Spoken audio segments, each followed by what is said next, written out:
Bonjour, je remercie Alain Chaîne et pour le cinéma de m'accueillir dans cette magnifique librairie qui est le McDuffin à Paris. Je vous invite à venir si vous ne la connaissez pas, il y a beaucoup sur le cinéma. Et en fait, pourquoi est-ce que je suis ici aujourd'hui? C'est pour parler d'un sujet un petit peu particulier. Récemment, je me suis inscrit sur Instagram.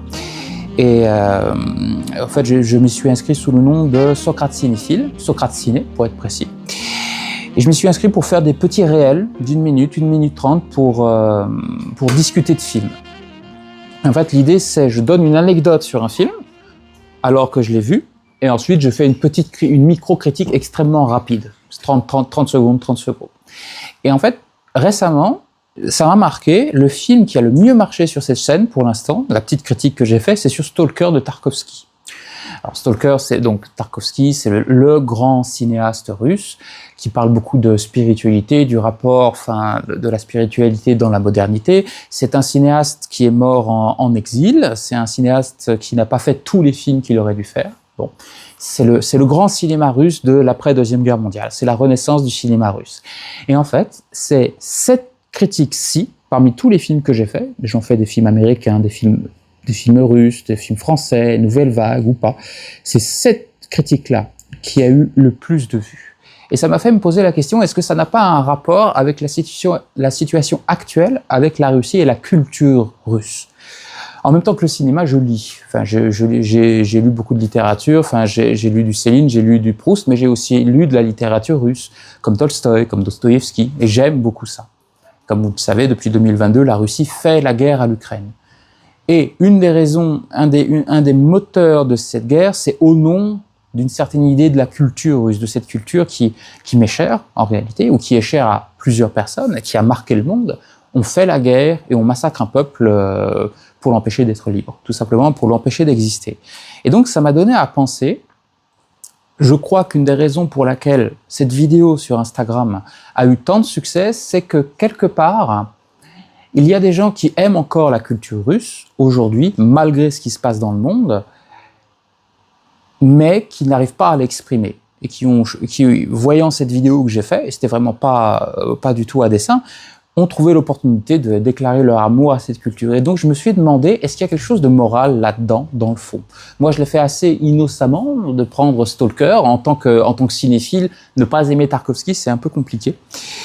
Mais ça m'a fait m'interroger. Est-ce que en 1943, quelqu'un aurait pu dire, alors qu'il y avait les camps de concentration, d'extermination, la deuxième guerre mondiale, l'Allemagne, la culture allemande, c'est pas ça, c'est toujours Goethe, c'est toujours Kant, c'est toujours les grands philosophes, c'est toujours Mozart. Est-ce que c'est toujours valable? Donc je me suis posé la question, est-ce que aujourd'hui, en 2025, bientôt 2026, après 4 années de guerre atroces, après des crimes qui font penser à des crimes de génocide, vraiment, après des tentatives d'extermination au nom de cette culture, est-ce qu'on peut aimer décemment la culture russe? Bien, je crois que ça dépend, en fait.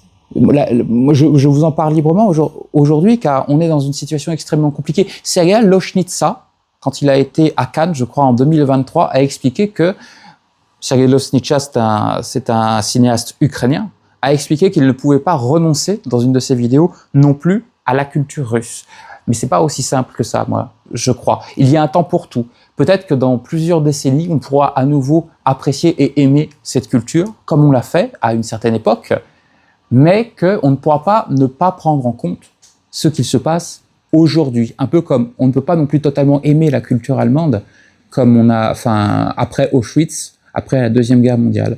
Quelque part, pour aimer cette culture, il faut aussi avoir conscience que elle a été, cette culture, cette identité, il faut aussi avoir conscience qu'elle a mené à la catastrophe et à la barbarie. Donc l'aimer, oui, en tirer des choses, mais il ne faut pas la mettre au-dessus de tout. On peut aimer la culture russe, on peut même aimer la Russie, je crois, pas aujourd'hui bien sûr, mais on ne peut pas faire fi de ce qu'elle est devenue aujourd'hui. Il y a la notion de dignité qui entre en jeu, je crois. Vous savez, il faut être digne de sa culture, de la culture passée. Donc là, aujourd'hui, moi je crois que la Russie, les dirigeants russes et une partie du peuple russe ne sont plus dignes de la grande culture qui était la leur avant. De même que les Allemands ne l'ont pas été, de même que chaque nation européenne, et même au-delà des nations asiatiques, américaines, n'ont parfois pas été dignes de leur culture. Donc il y a cette question de dignité qui est à prendre en compte.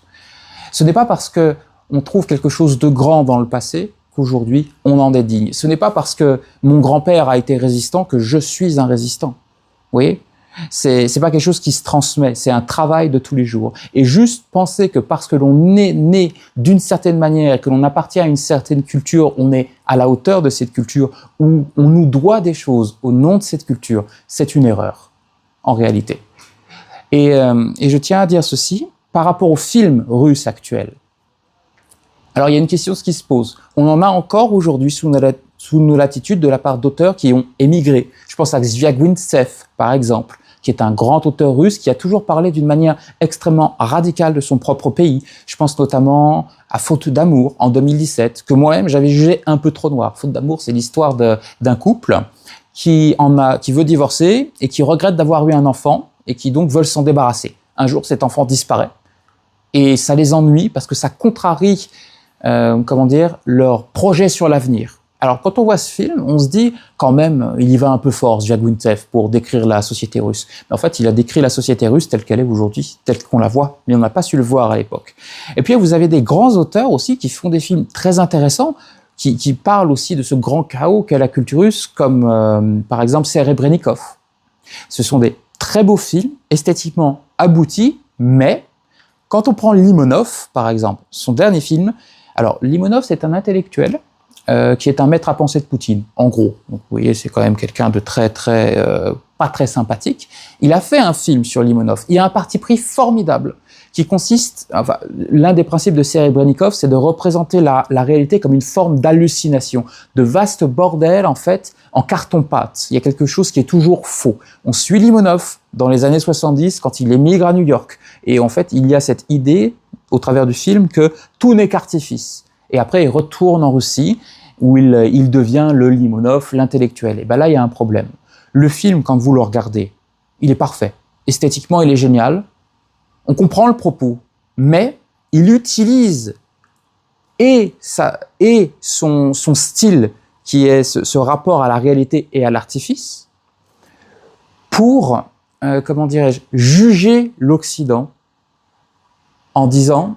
En reprenant un thème qui est régulier aujourd'hui dans la Russie de Poutine, c'est que c'est la faute de l'Occident, c'est de la faute de l'Amérique, c'est de la faute de l'Europe si aujourd'hui la Russie est ce qu'elle est, si elle est dans cette situation où elle doit se défendre. Parce que l'Occident, en réalité, sont des hypocrites, c'est pour ça qu'on est des méchants, entre guillemets. C'est ce que dit ce film un petit peu.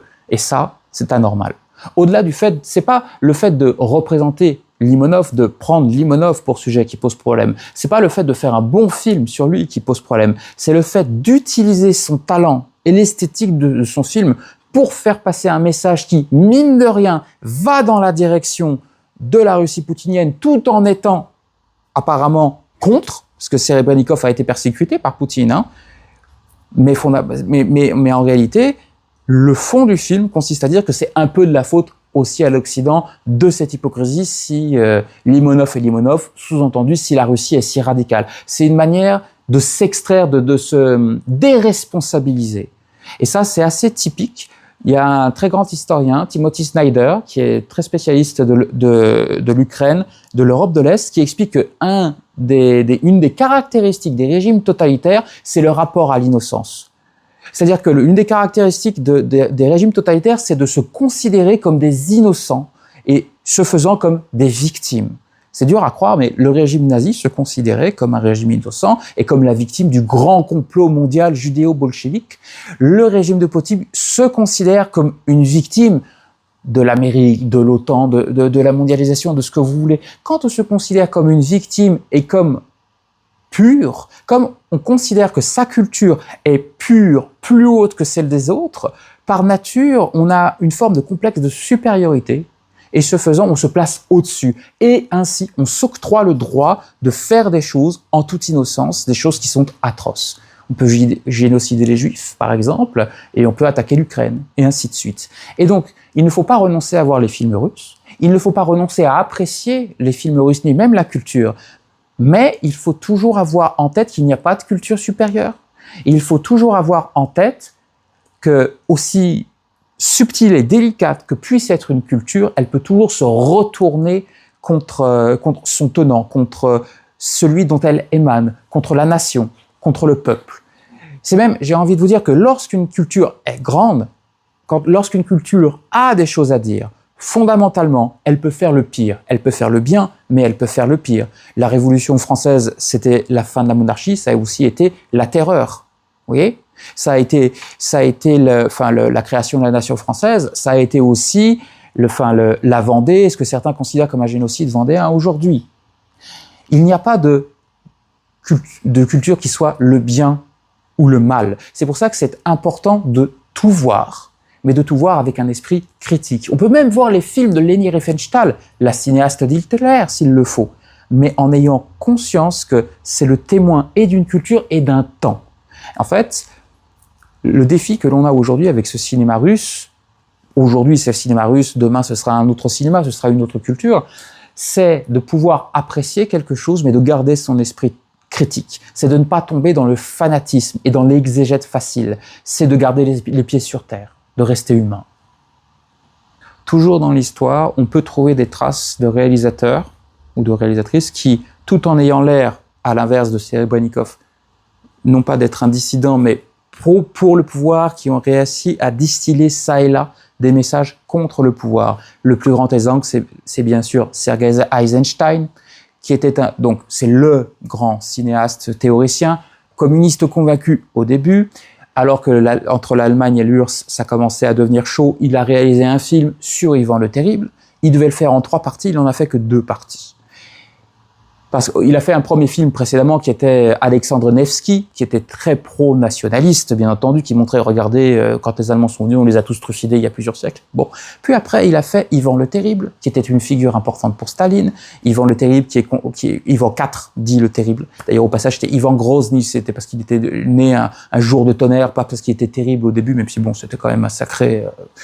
c'était pas un gentil.